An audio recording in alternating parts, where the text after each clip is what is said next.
Alors, donc le billet vous a détaillé le fait d'aller récupérer un clavier français et mettre les locales en français, ainsi que récupérer votre magnifique adresse IP. À partir de là, moi j'ai abandonné le terminal classique pour venir me concentrer sur un client SSH pour éviter simplement de devoir laisser un clavier, un écran, etc., etc., branché sur, pour l'instant, sur le Cubitrock. Bien.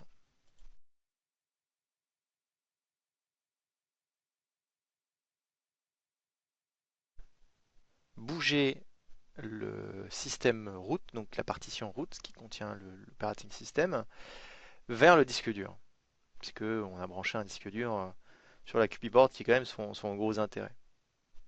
Donc on va déplacer tout ça de la NAND et bien au disque dur. La première étape, ça va être de voir si le disque dur naturellement est branché. Donc cette manip elle se fait en sudo, sudo hop, fdisk moins L. Voilà, donc on a tout un blabla, on voit qu'on a de la NAND, tout ça on sait, on sait, on sait. Ah! Et on trouve ici en bas, voilà, que on a bien un drive d'FSDA. Donc c'est eh bien le disque dur qui ne contient pas de partition valide. Bon, ok. Donc, qu'à cela ne tienne, on va simplement eh bien, en créer une. Donc, on va refaire un sudo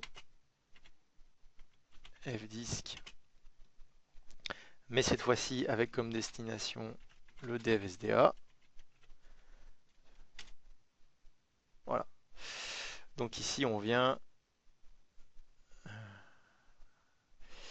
a ouvert le devsda et il nous demande des commandes. Très bien. Donc, on va regarder, hop, M pour help, parce que chaque fois je me souviens plus. Donc, on voit qu'on sait donc créer une partition avec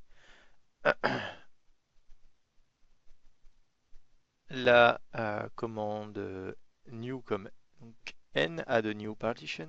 Ok, hop, on est parti. On demande si c'est une primary ou pas. On va dire que c'est une primary. Le nom, bah, la première. Tout ça, on peut laisser par défaut. Il nous demande combien. Moi, je vais créer une seule partition pour tout. Donc, je vais recliquer sur Entrée. Voilà. Donc maintenant, si je fais print partition, on voit que j'ai une partition SDA1 qui fait tout le disque et qui est destiné à un système Linux. Donc là, on est très bien. On peut mettre cette fois-ci un type à notre partition.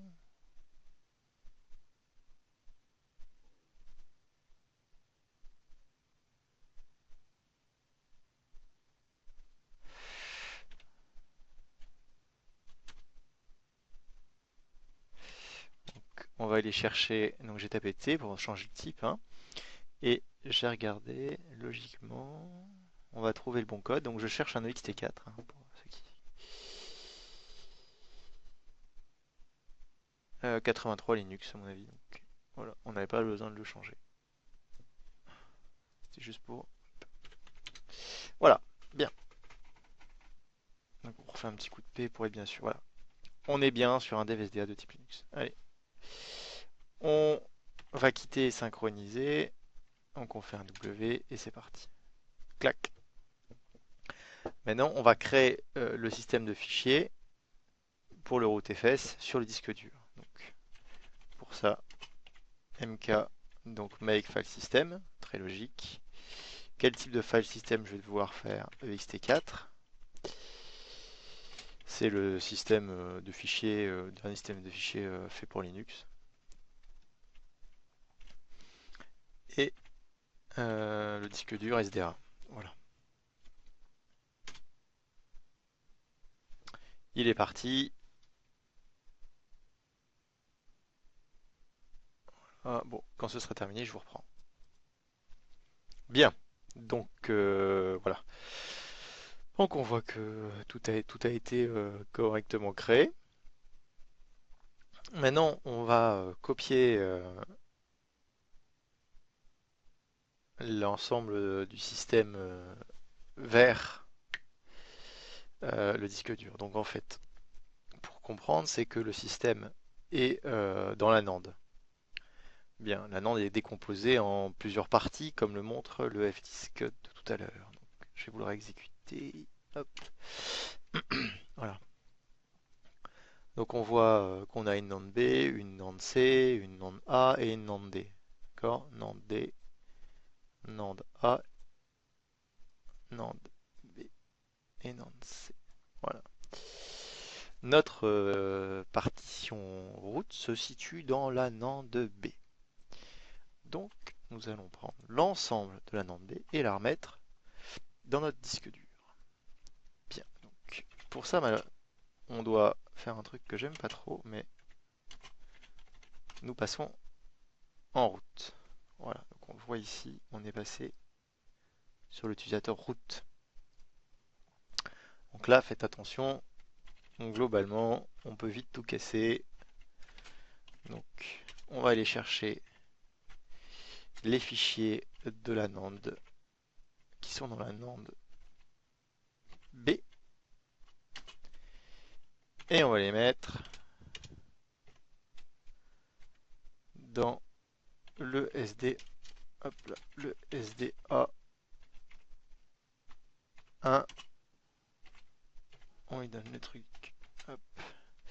Et voilà.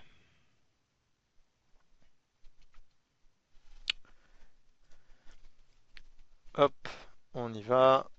Entrée et voilà. Donc ça va prendre un peu de temps. Donc le BS c'est bien pour spécifier, j'ai dit machin tout à l'heure, mais c'est la taille des blocs. Voilà, BS comme block size. Donc on n'a plus qu'à attendre, je vous reprends tout à l'heure, hein. Bien, donc voilà, le système de fichiers c'est copié. Voilà, ça a mis un petit peu de temps, mais ça a été fait. Nous allons donc maintenant changer le paramètre du boot de la machine de façon à ce que ça pointe vers le disque dur et non plus vers la NAND puisque je n'en ai plus besoin.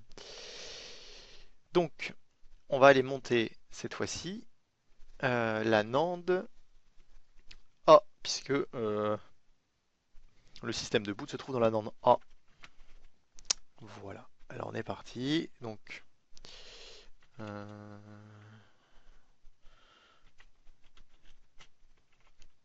je vous fais un petit répertoire. Euh,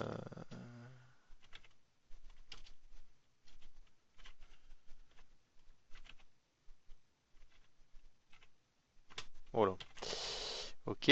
Donc j'ai créé un petit répertoire et on va monter donc à l'intérieur de ce répertoire la NAND A, donc slash dev slash hop, la NAND A. Et je la monte vers quoi? Point slash le MNT. Oh, j'ai fait une faute de frappe, voilà. Très bien. Une fois qu'on a fait ça, pip, voilà, hop, CD. Et voilà, donc on voit qu'on a les fichiers de boot. Alors, on va s'intéresser à un fichier qui s'appelle, qui s'appelle uenv.txt et qui donne ceci. Alors, on va juste vous faire un petit cat loupé. Voilà. Et on voit tout de suite, ça saute aux yeux, que il dit que la NAND root est la partition B. Or, ce n'est plus notre cas puisque nous avons copié, n'est-ce pas, la NAND B vers le SDA. Donc, on va simplement changer cette ligne-là pour aller mettre slash dev slash SDA1. Alors,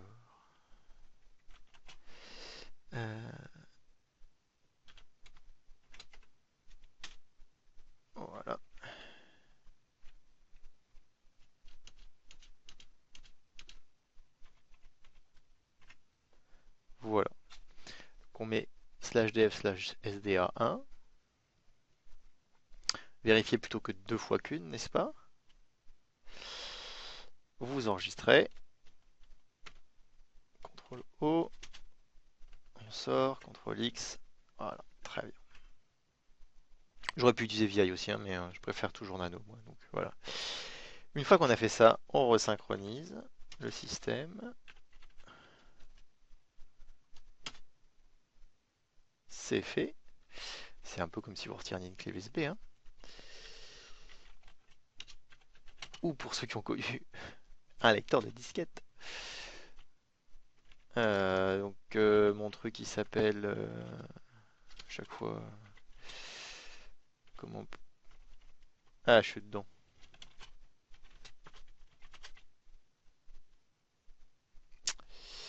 Euh, Ça change rien au 5. Bon.